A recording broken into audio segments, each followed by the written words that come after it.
All right. Well, let's go ahead and get it rolling on a Monday night here at the Voice of College Football. The call-in link is in the live chat. We are going to take those calls immediately. The Amazon link's in the description section of this video and all the videos. So when you shop on Amazon, please use the link that we provide. There's a reason that we've got the Amazon link, and it's the same shopping experience for you. So why would you not use the Amazon link? You can help us grow the Voice of College Football without spending a penny. We're here Monday, Tuesday, Wednesday, Thursday, Friday, Saturday after the game or 10 p.m. Eastern time. Again, the call-in line is there in the chat. Hello, Karen. Good to see you. DDR 256 or just DDR for short. And we're going to run through the schedule. We will run through playoff possibilities as well. Let's get to the open the line here with David. Yes. Yes. Hi, Mark. How are you? Excellent. Tried to give you a call last night and talk to you. Obviously, I know you were running a little bit over last night, so obviously I know you had the open line about the Brian Kelly situation. So I did want to talk about a man who I consider to be maybe my least favorite coach out there. You know what, Mark? Is he a lot of people's least favorite coach? Yes. Jeez. I don't know if anyone who likes Brian Kelly. I'm with you. I've never heard anyone say, yeah, I really like Brian Kelly. He's a cool guy. He seems like somebody you'd really want to get to know. I've never heard one positive about the guy outside that he knows how to run a football program. But in terms of being a man, a person, never heard one complimentary statement about him. I made the statement last night. I'm pretty neutral on Brian Kelly. Okay. I don't really care one way or the other. I don't have this huge vendetta that a lot of people think that he's like the most evil man on the planet. This is where I stand on Brian Kelly. I don't know how he treats his wife. I don't know how he treats his friends, his family, those sorts of things. He could be a completely different person. Now, he comes across as not the most likable guy ever known to man. So what I know is either neutral or it's negative, but if I never see Brian Kelly the rest of my life, that'll be fine with me. If I never see him on a sideline ever again, that's fine. But then again, I could say that for 100 other coaches. But if I see him pop up for said program next year, am I going to be throwing a fit and saying, yeah, I can't stand watching this guy? No, I'm not going to say that either. That's fine with me. If he pops up at Michigan State next year, like some guy was proposing last night, that would be all well and good with me. That'd be fine. Yeah, I mean, I look at it, Mark. One of the things that rubbed me the wrong way is I got a chance to watch some of his clips of some of his press conferences.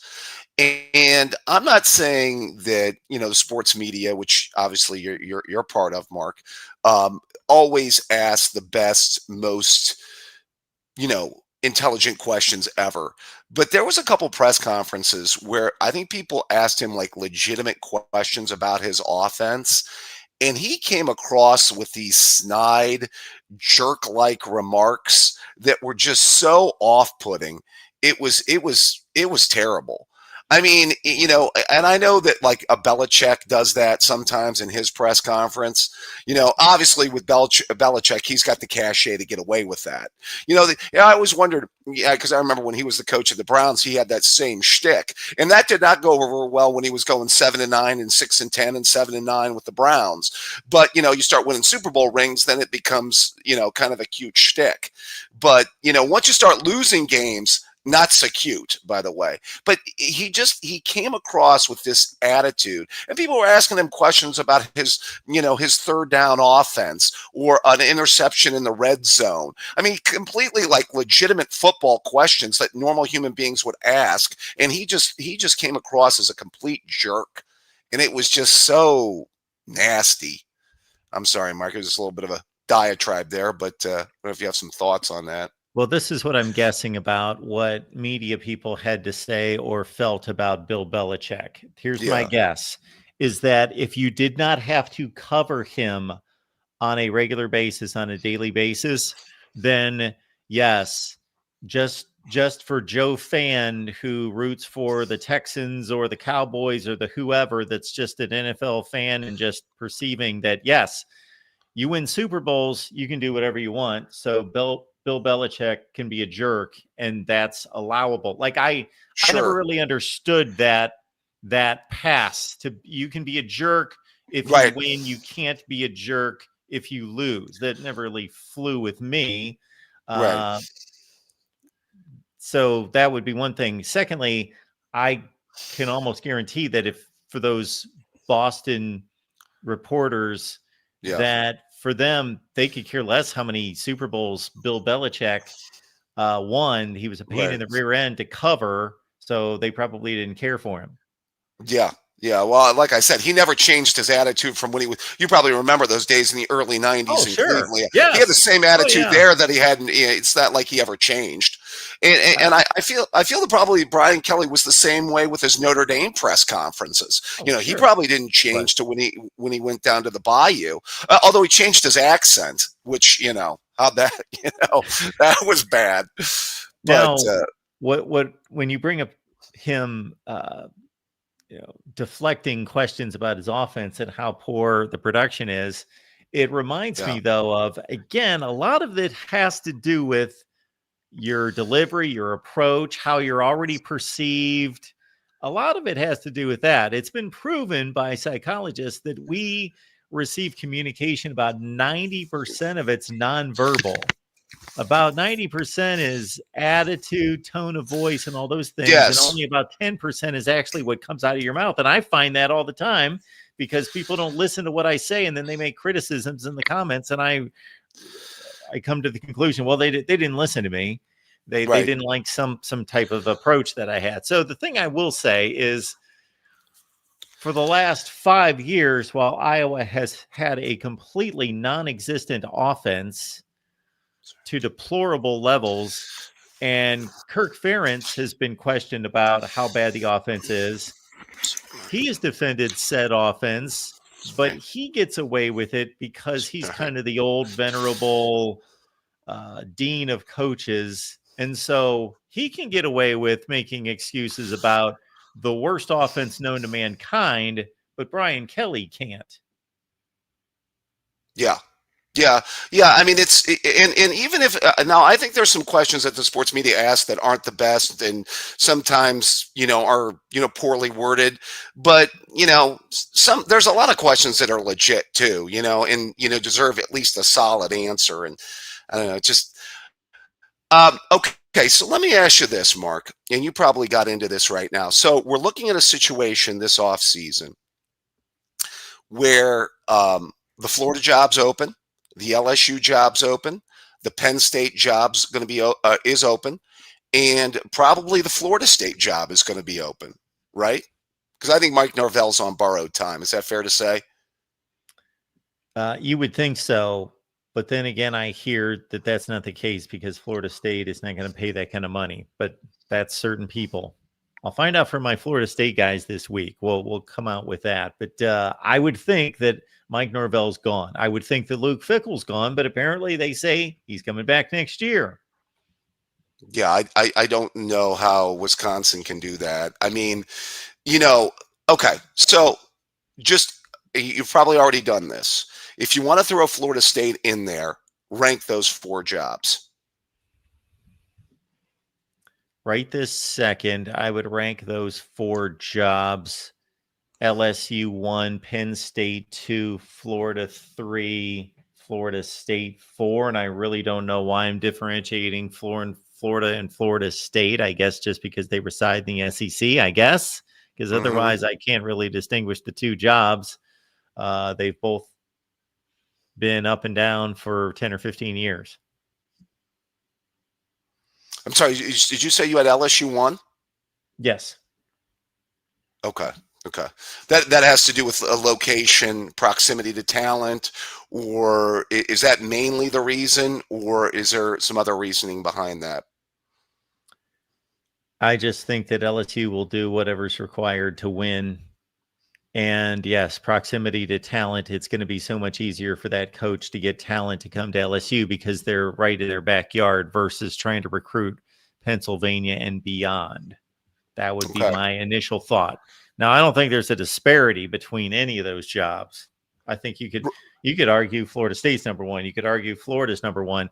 Well, somebody was making comments about how well Penn State is recruited, and I guess just assumed that Florida had not recruited that well because of their mediocre records in the last 10 years. And I said, I guarantee that Florida's recruited just as well as Penn State has the last 10 years. We went over the James Franklin era Florida recruiting versus Penn State, and it's like dead even. Right. It's interesting. I would tend to agree with you, although I would say this about recruiting, Mark. It's far more nationalized than it was years ago. So players going outside of the footprint because of where we are with NIL world, portal world, has changed that dynamic than where it was in 2007 or something. I was saying the same thing. Absolutely. So those probably make those jobs that much closer. I will say that one of the things with Kelly's teams, interesting, he got off to a semi-decent start, got to the SEC title game that first year, had that nice upset over Bryce Young's Alabama team that year, probably cost them a trip to the playoff. And then the next year, I thought that 23 team, if they just put together a halfway decent defense with the year that Daniels had at quarterback and 2 NFL receivers and Thomas and Neighbors, that 23 team could have won a national championship. It's almost criminal that team lost 3 games when you stop to think about it. I guess the defense was just that bad, but. Yeah, well, I understand you could make that point about a lot of teams that if they had this or they had that, but you're talking about an entire defense. Yeah. Yeah, that's a good point. But it's just. Well, it kind of reminds you of like Lincoln Riley wasting all those all-time great quarterback years at Oklahoma just because they couldn't put together a halfway decent defense over that period of time. Yeah. Wasting Baker Mayfield, Hurts, and Murray because they couldn't put together a competent defense, or at least a halfway decent one. So, yeah, I would tend to agree with you. I think LSU is the better job because obviously you'd say the 3 coaches won the national titles there. I still think, Saban left a really good situation that kind of Miles inherited. And then Orgeron really got the lottery ticket at quarterback.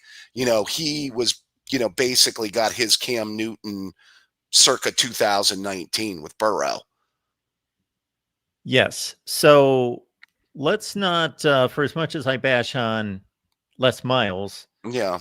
Les Miles did get to a national championship game. True. Well beyond the time that he inherited that from Saban. And as I was trying to emphasize to people last night that we're elevating LSU to be some elite program forever. Mm-hmm. LSU has not been a great football program throughout its history. I took everyone through pre-Saban, 2000, going back to the late 80s, under 500 over a 14-year span.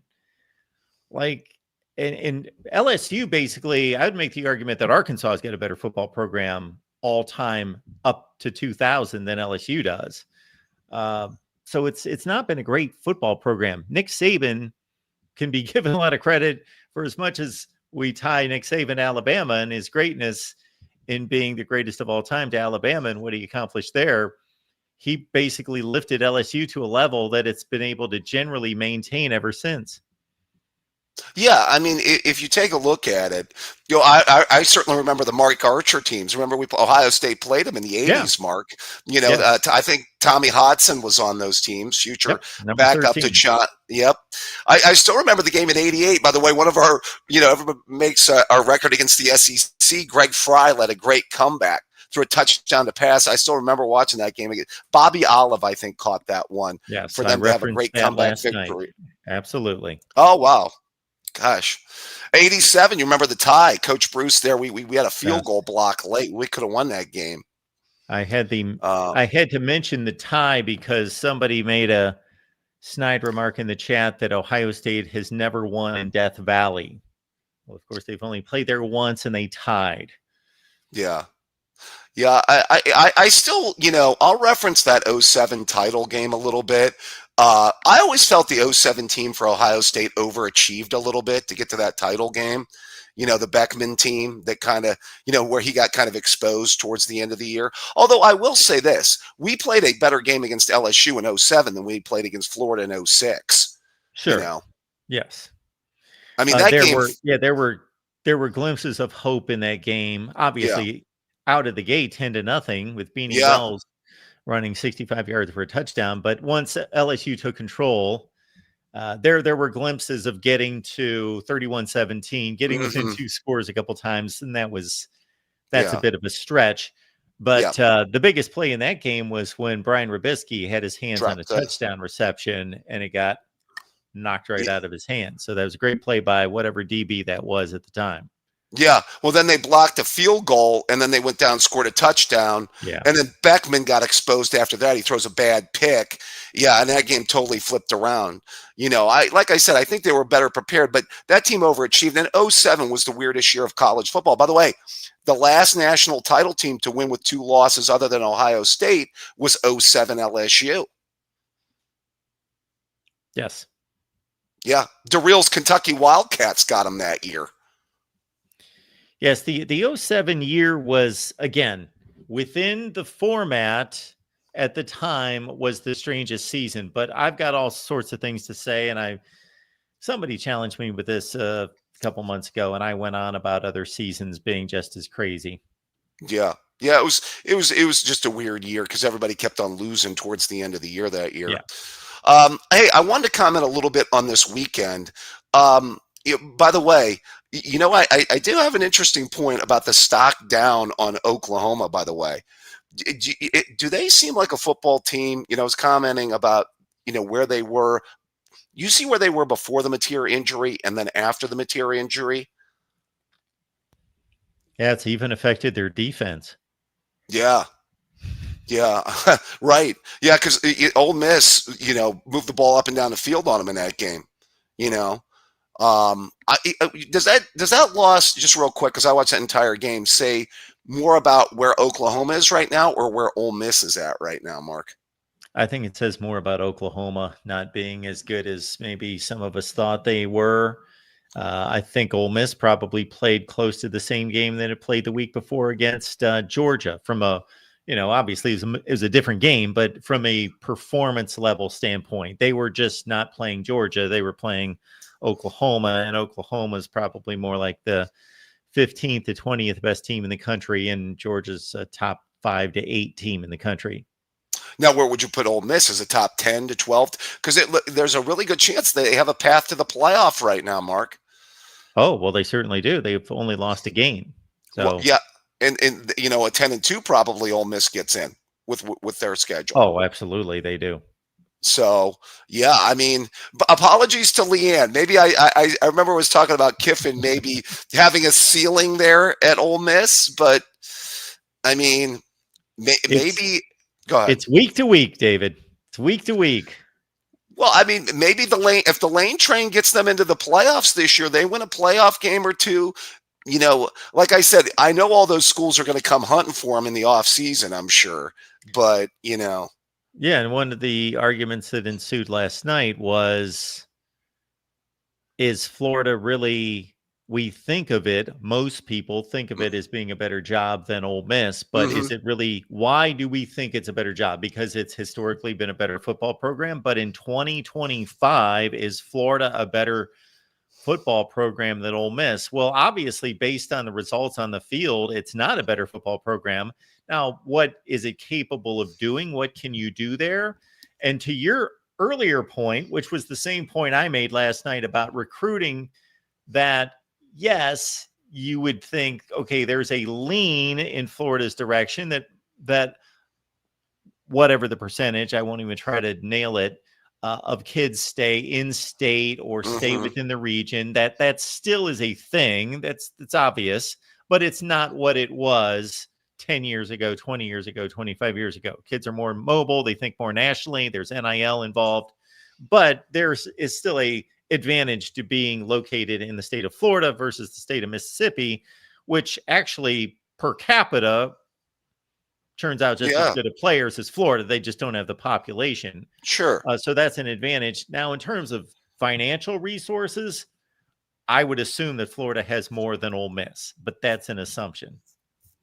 Yeah, I would tend to agree, but and you know what, Lane is probably elevated the program to about as high a level as it's been.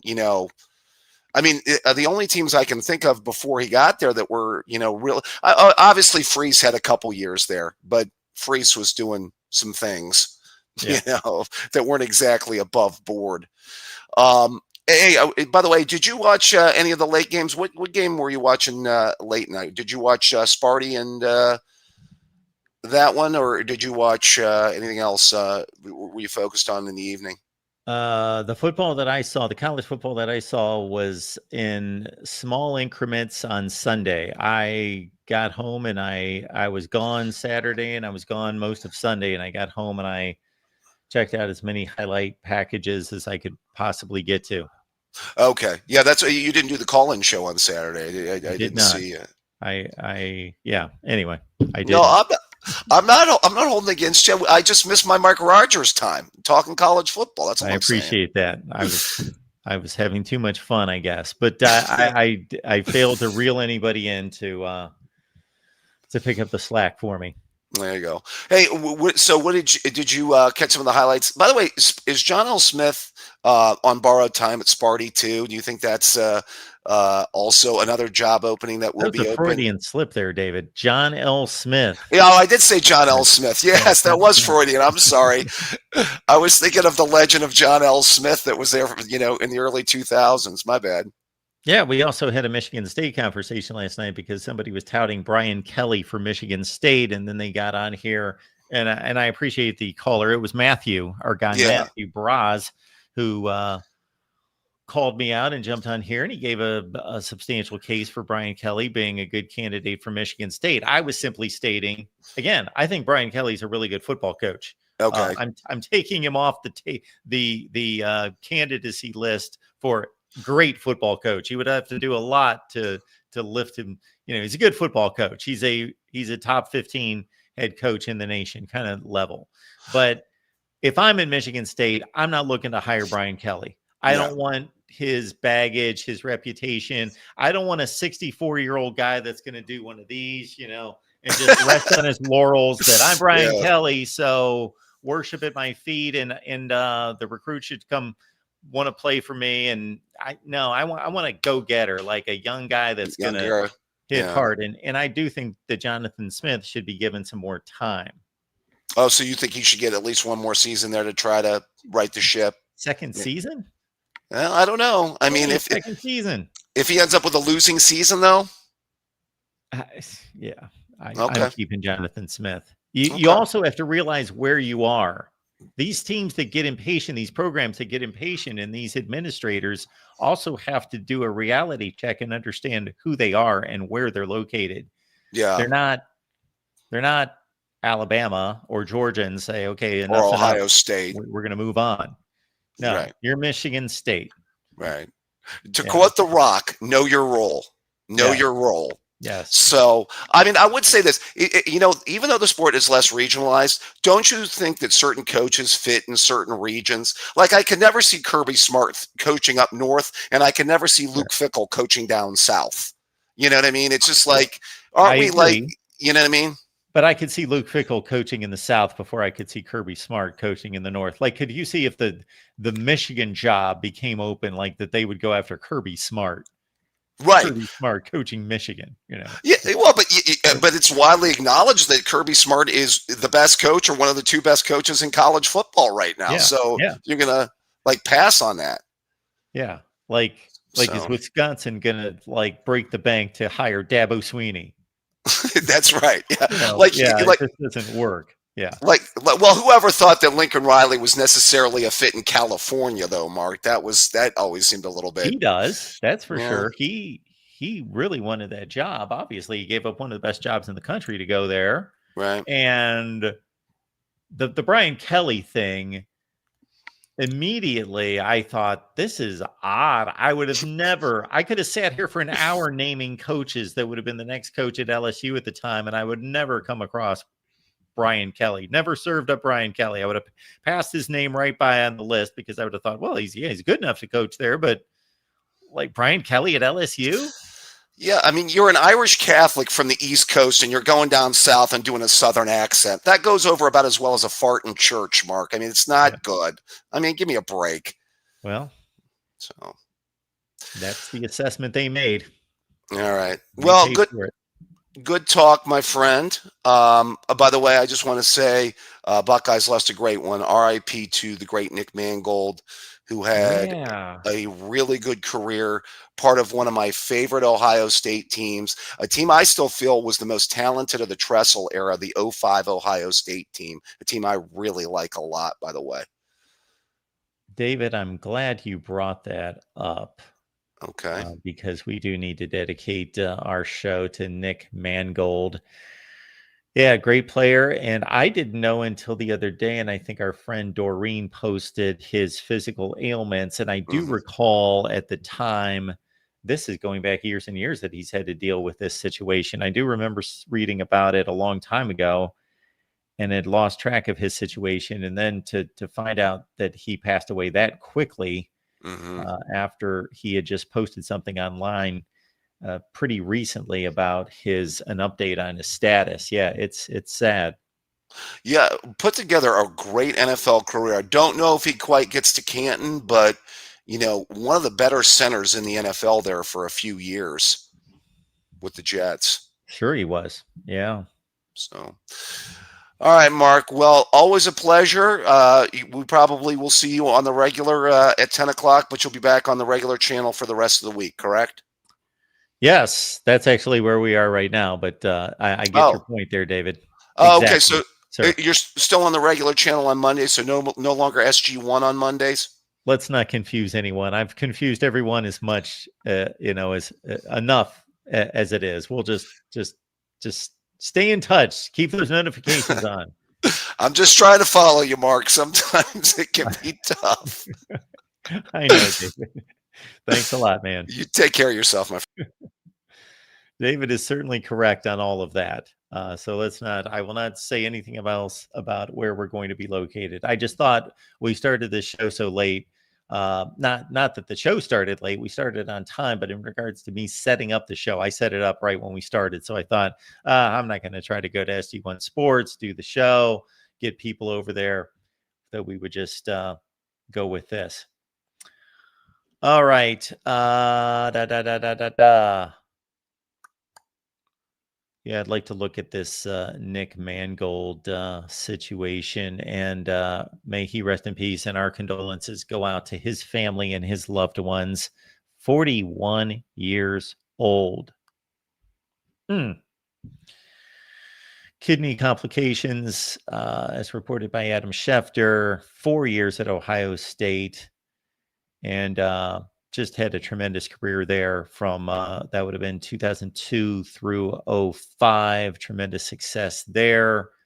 First round pick by the New York Jets, 7-time Pro Bowl selection, 3-time All-Pro, 2-time All-Pro, first team recipient.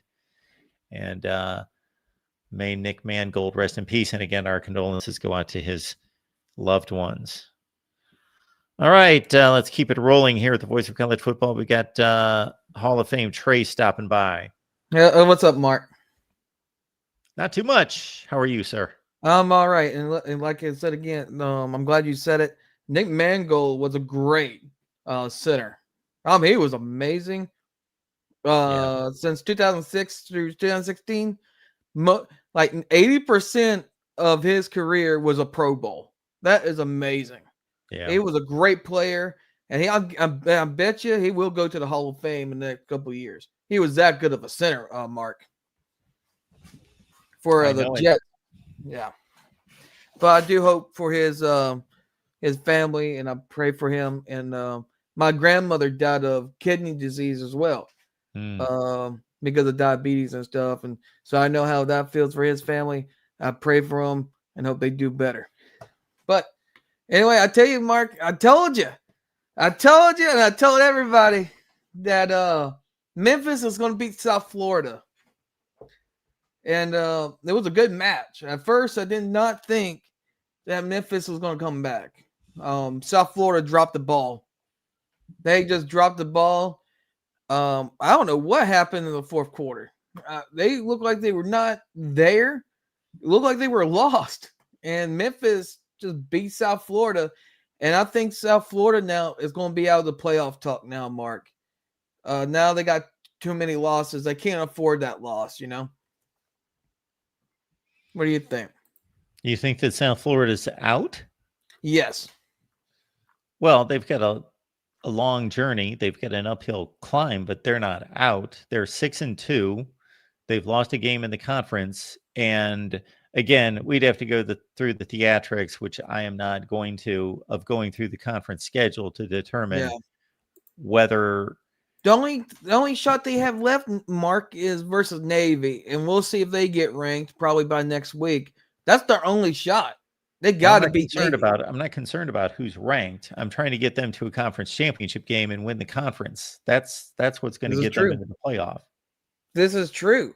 But you look around. But you look at those standings now, Mark. What's going to happen now? They only have one loss. It's a horrific loss for them. Absolutely, it's a very damaging loss. I completely agree with you. I know exactly what you're saying. Let's see here. Let me pull it up here.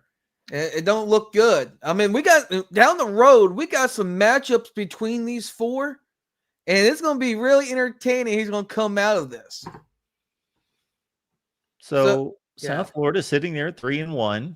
Now, unfortunately for them, they lose the tiebreaker to Memphis, obviously having lost the game head-to-head. Yeah. And it's a tough road because they don't get to play the teams except for Navy that are above them or on the same level. So they don't get to knock them out. Yeah, it's going to be hard. It got to have some miracles. I think Tulane is playing Memphis soon, or did they already play? But I know there are going to be some crucial matchups in the next couple of weeks. I really think if Navy can get past South Florida and whoever they got, they're going to be in the American Championship, I believe. And I think it would be Tulane, too. Tulane's been cranking it up, too, lately. So I think it's between Tulane and Navy. It's going to be in the American, in my opinion. Tulane and Navy. Okay. They're obviously the undefeated teams. So mathematically, they've got the best chance right now. But Navy still has to go to North Texas. Mm-hmm. And they play South Florida. There you go. So they've got that head-to-head matchup. They got Memphis. Yeah. And they've got Army. That's probably the toughest road out of these four. Yeah, I'm not putting my money on Navy right now. They have beaten no one. Now, that's not their fault. I'll tell you what. They haven't played anyone. They seem more dangerous than they were last year, Mark. It's something about them. They seem much better than they were last year. Yeah. I'm not. Well, I'm not going to tell you they're going to be undefeated in this road. I think they're just going to get there. They're going to get there, huh? Yeah, they're going to get there. I think the losses will. I think the losses come to Notre Dame. They're not even skilled like Notre Dame. I'm not even going to put it in there. Okay, so then you got. I'm looking at Memphis. We're looking at Memphis here, Tulane, having just defeated Army. So they've got Memphis. That's an enormous game, obviously. Tulane and Memphis in 2 weeks. That's going to be a good one. I'm excited about that one. I really think Tulane's going to get there first. I think they're going to be fine. If they're going to have a hiccup, if somebody's going to have 2 losses in the conference, they're out, Mark. Can we agree with that? Yes. Oh, absolutely. They're out. I do agree with that. That's why I say that South Florida is still in the running. But don't you only have one loss? But don't you think the overall record will hurt them too? Well, it shouldn't because they had to play Miami. Their non-conference should help them. They beat Florida. They beat Boise State. And they got thrashed by Miami, but I don't see any of those other teams playing Miami. Yeah, this is true. But what happens? What happens if Tulane gets out of it okay? And Memphis maybe they have one conference lost already, so they could be out. What happens if Navy makes it and then it's Tulane, they fight it out? will South Florida somehow get a second bid in the 12 playoff? What? Well, I'm just saying. I'm just saying. No. Nobody is getting a second bid out of the group of 5. That's what I'm saying. The Shut overall that record down won't right matter. now, Trey. The overall is going to matter later, Mark, Well, because it's not going to matter because nobody's making it out of the group of 5 except for the American Conference champion. Now, what could get a little dicey is if Navy loses a conference game, still wins the American Conference, but loses to Notre Dame, and they've got 2 losses. oof. Now that I've seen these schedules, here's my prediction for the conference championship game. Tulane and Memphis. You really think it's Tulane and Memphis? I like that. Yep. They're going I tell to you have a what. rematch in the conference championship game. You know what? Don't forget about North Texas either. I'm forgetting them. I'll admit, I forgot about North Texas a little bit. And I forgot North Texas is right under South Florida, but they lost to South Florida. Yeah, so they lose that tiebreaker. But so our friends from the Mean Green there, they've got Navy. So they can knock Navy down into like a massive tie with everyone. Woo.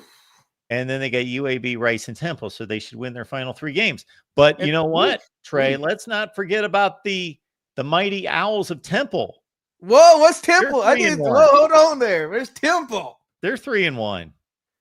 Man, this is probably the best conference in college football right now, Mark, in entertainment wise. Well, I think if we would open up that Big 12 situation. Oh, that's true. But, besides the power. Besides the Power 4. So here we go. Temple, East Carolina, Army, Tulane, and North Texas. So, they finished with those 2 difficult games. But Temple, nobody's expecting that because who in the world have they beaten? Well, they almost beat Navy. That's it. Yeah. Oh, if they would have won that game, they would be in good shape if they would have won that game. Boy, oh my God, we would talk about Temple more than we would talk about Navy if they would have pulled that off, Mark. Yeah, this is good stuff. I always love these championship situations. And what happened? Look at East Carolina. They're there. Oh, yeah. Hey, East Carolina. They only have 1 loss. What's going on? The Pirates. Oh, man. The ECU. Oh, the mighty Pirates. Oh, they got a tough schedule, too, a little bit. So we got a little elimination game coming up this Saturday with Temple and East Carolina. We're all going to be watching that on ESPN Plus. And then Memphis in 2 weeks. But if they could get away from Temple, they got to beat Temple. If they beat Temple, they'd be okay. If they lose to Memphis a little bit, but they can't afford nothing. They can't do it because everybody else is way better than they are. Everyone, you cannot lose more than 1 game in this conference. They can't do it. Now it's just an elimination game. Basically, it's an elimination game if you got 1 loss. So it could play out to Navy got the hardest road, but I think Navy somehow pulls it out. They might lose to Memphis, but still get in. So it's going to get complicated. But it's going to be great stuff. I love it. I love how they remind me of the Big East back in 2006, 2007. Sure. They remind me of those guys. Remember we had Louisville, then we had West Virginia and South Florida with Matt Grothe, and we had who else? UConn later in the years when they went to the Fiesta Bowl. Remember, we had those dog fights with those 4 guys. We have more teams here that's really, really good. It seems with quotation marks. I'll put quotation marks around Temple and East Carolina. We'll see really how good they are. But right now, the big dogs, in my opinion, is 1, 2, 3, the 5 above those 2 guys. Those 5 is going to deal with themselves. North Texas is already in the hole. That's not good. Yep. Luke's letting us know that the Mountain West is also close. The thing is that they're all close. Imagine San Diego State and Mountain West is close. Basically, everybody's talking about the American Conference. What happens if San Diego State somehow sneaks in? Yeah, Well, I was talking about them a couple weeks ago. I don't know who brought them up, but yeah, they've got the 34-0 win against Cal. And if they can run the table, they'll be 12-1. So it's basically going to be they're 12-1. I still think that a Tulane, Memphis, or South Florida 11-2 is better than San Diego State's 12-1.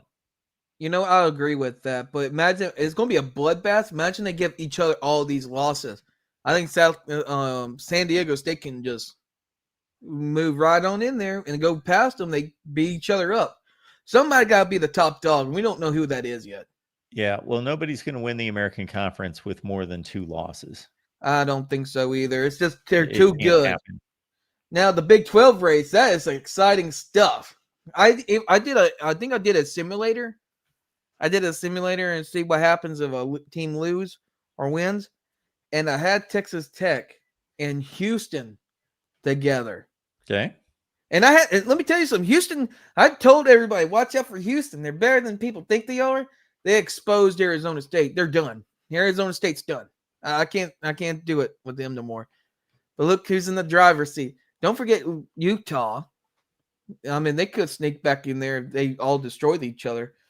But it's kind of too late for them. Usually they show up later in the year. Well, why is Arizona State done? No, they're just done. They lost to Houston. Come on now, Mark. I mean, so obviously BYU and Cincinnati, they have the clear path. They control their own destiny. They probably don't play each other. So they're both 5-0. But Texas Tech still has a shot. So Texas Tech's loss was to Arizona State, correct? And Houston lost to who did they lose to? You know, I hate to say this. When me and Natty was watching Texas Tech game, she was upset about it. I was like, what happened? I said, you should have won.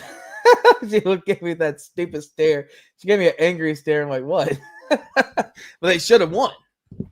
But BYU, I think they have a clearer path than anybody, to be honest. I think they can pull it off.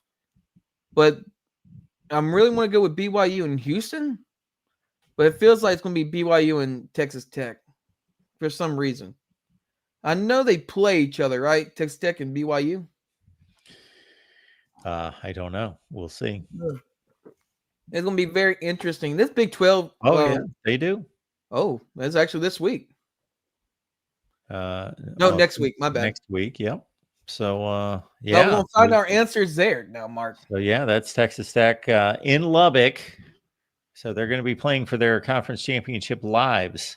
Now, if Texas Tech loses, they're done. I don't think nobody in each conference can afford 2 losses here. Oh, Mark. And look at the second to last game of the season. BYU goes to Cincinnati. Can they do you think they can survive this? I don't think they're going to. No, you don't think so? They've been mighty close. They're going to lose at least a game out of those 4. I'll tell you who they might lose to more often is Cincinnati. I really think so. I think they lose more to Cincinnati than Texas Tech. But BYU can lose a game, still go to the conference championship game. Gosh. This is getting crazy. This is good stuff this year out of the Big 12. Who that's an old-time Big 12 fan, Oklahoma State, Kansas State, all those schools would want to see BYU and Cincinnati in the conference championship game. No, I would not be happy about that. That's actually kind of awkward. That is a weird conference championship game. When I thought about the Big 12 and like, okay, who's going to go to the conference championship? I thought it would be TCU, and I thought it'd be Kansas State. To be quite honest with you, I picked Kansas State and Iowa State. Did you really? Man, Iowa State. I don't know what's going on with that. Iowa State lost to Colorado. You should have seen how bad they were after they lost to Colorado. Colorado got thrashed. Deion Sanders' bus is completely wheels fell off. Well, think about this, Trey. The 4 major conference champions, it's very realistic, could be Indiana, Cincinnati, Virginia, and Texas A&M. Oh my gosh. Oh my gosh. Not a typical Ohio State, Clemson, Georgia, and But you know what? All somebody. 4 of those teams going to get beaten, though. You know what I mean? Except for Texas A&M. Texas A&M will be fine. But if you look at them, look at the names, Virginia, and then BYU can hold on for themselves. But Indiana, I think Indiana's overrated still. I think they are not that good. People think they are. I still don't believe them. I really don't think I believe them yet. They got to do something. And 63-10 versus Illinois does not impress me. Illinois was far outranked when they first started, and they have not done. They did The okay. Oregon game does not impress you? No. Okay, No. what was Indiana supposed to do? They beat them. I'm happy for them, but that doesn't mean I won't be impressed with them. Now, come on, now, Mark. I mean, come on. You can't say you're not. You can't say you're impressed with Indiana. Yes, I'm impressed with Indiana. They haven't played nobody except for played Oregon. And Illinois. Now, come on, now, Mark. Illinois. They are like 5-3. They lost to Washington. Okay. Is there some shame in that? Yes. Illinois is not a bad football team. When you're ranked in the top 15 like they was, we expect you to be. I don't care who's ranked where. Illinois is a decent football team. I'm not going to go on and on that there's some great team, obviously, but Indiana beat them 63-10. Yes, Indiana's been impressive. Oh, come now, Mark. Who else they got? I'm looking at it. Well, they got nobody else. I don't think they got nobody else. They did beat Iowa, and Iowa's always a tough. There you go. They beat Iowa. Forgot about that. Indiana Iowa has beaten Oregon, Iowa, and Illinois, and they just got done beating UCLA by 50 points. Everybody would beat UCLA by 50 points. How bad they were. Even Florida. What, have you been asleep for a month? Even Florida. UCLA just won its last 3 games in a row. Even Florida. No. I'm not letting you get away with that. No, Trey. Indiana beat UCLA by 50 points. And I can't believe I'm being an apologist for Indiana right now because of what happened last year. But nobody else is beating UCLA by 50 points. Who else is beating UCLA by 50 points? The answer is no one. What? And the answer is nobody else is beating Illinois by 53 points. Oh, come on now. I mean, somebody's got to beat UCLA. Even Florida can beat UCLA. No. Stop it. Stop it, Trey.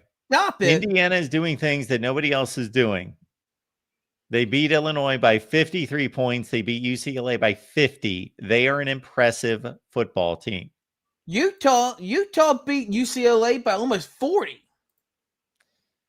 UCLA was not playing nearly as well at that time of the year that they are now, for one thing. So you think? And it was not. They didn't beat them by 50 points. They beat them, I believe, by 27. They did not beat them by 50 points. I'm telling you, we will play out the rest of the season, and nobody is going to beat Illinois by 53, nor beat UCLA by 50 the rest of the season. This might be true. I will bend on that. Nobody else is going to do it, I don't think, except for maybe Ohio State. All right.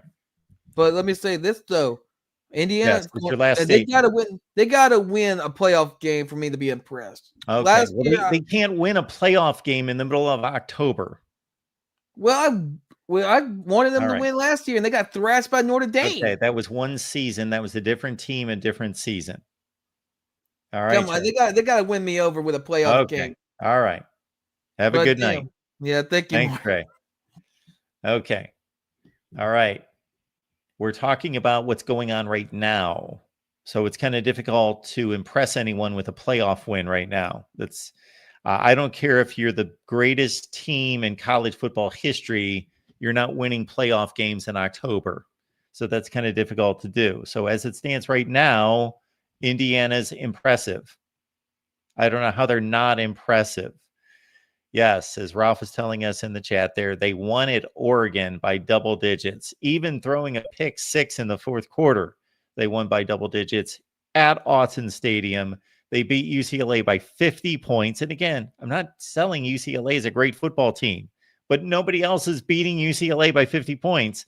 And they beat Illinois by 53 points. Am I selling Illinois as a great football team? No, they're a competent football team. They beat Duke by 4 scores. They lost to, they beat USC on the final play of the game. Illinois is a decent football team. They're a decent football team. They're a roughly top 25 or 30 football team. And they beat them by 9 touchdowns. So Indiana has been impressive. All right, let's see how impressive Kai will be with his phone call here. Hey, Mark, how you Hello, doing? sir. What's going on? So I wanted to talk about what the real MVP said earlier in the chat, and he said that I know I like the real, I like his calls, but he said that the SEC is gonna get 5 to 7 playoff teams, and I'm just trying to wrap my brain around that take. All right. Why can't they not get 5? I don't think they're going to get more than that, but I can see 5. I think it's more of actually the 7 predicted part. that in the offseason. I would say it's more the 7 part, but I'm just fully stating, not taking anything out of context. Okay. All right. Well, you understand that by giving himself some leeway there, he can put 5 to 7, and if it turns out to be 5, then he's going to be correct. Yes. Okay. Do you think the SEC can get 7 teams in the playoff? No. Okay. The Big Ten is going to have 3 teams in the playoffs, and the other 2 conferences obviously get their champions plus the group of 5. So that's 6.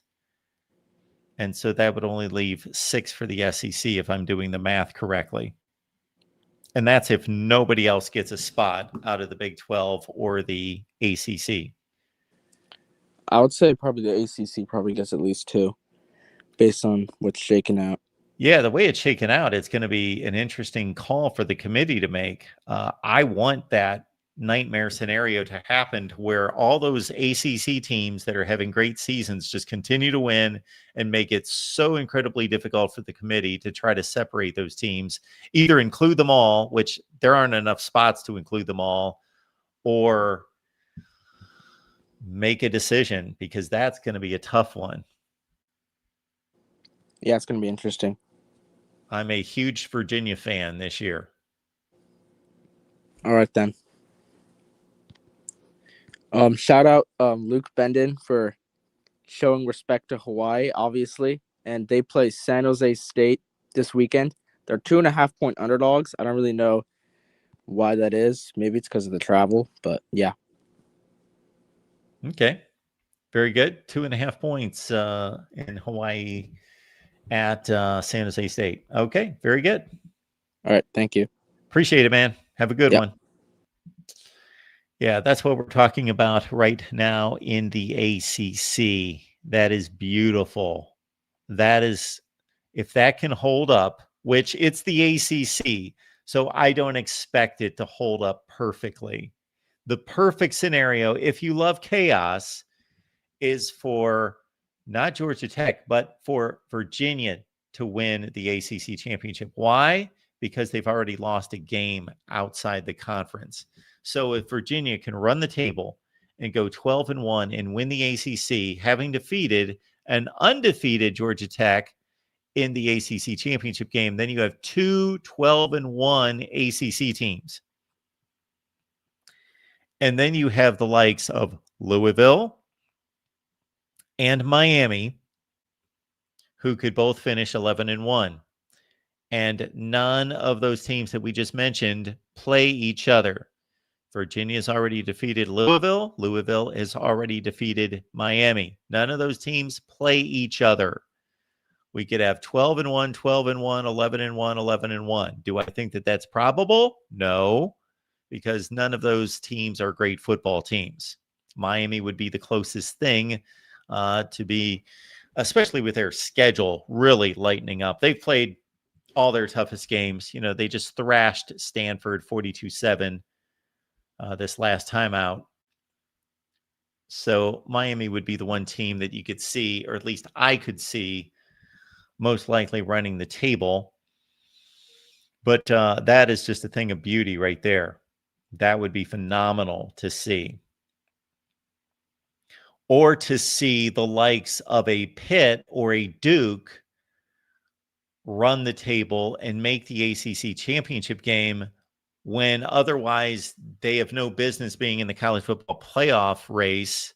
But let's say Duke runs the table. If Duke runs the table, I got to think that they play either Georgia. Well, they've lost to Georgia Tech. I don't think they play Virginia. They do play Virginia. Here's a scenario. Duke runs the table. And if Duke runs the table, they will be in the ACC championship game with 3 losses because they have 2 outside the conference.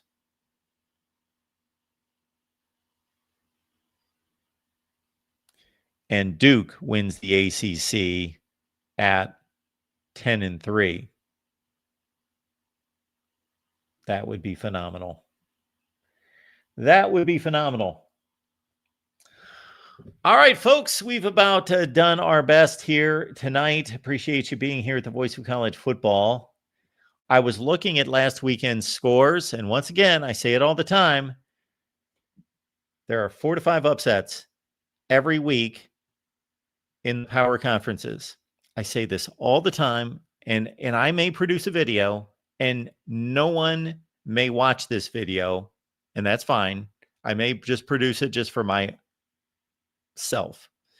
And I will produce this video, and I'm going to go through the entire season, and maybe I'll go through last season and the season before and the season before that and the season before that to show that every week it is like clockwork. There are 4 to 5 upsets in the power conferences every week. Every week. Christopher Foote telling us that Mark is as smart as my armchair. I refuse to be elevated to that type of esteem. There is no way that I can compare to your armchair, Christopher. Your armchair has the benefit of touching greatness every day. So there is no way that I can compete with that in any such way. Please. All right. So again, keep in mind, 5 upsets every week. The Big Ten Live show is Tuesday at 6 p.m. Eastern Time. So my schedule on Tuesday looks like this. We record the Michigan podcast with Steve Dace, so be looking out for that. We've got the Iowa show at 5 Eastern. We got the Big Ten Live show at 6 Eastern, and we will see you then.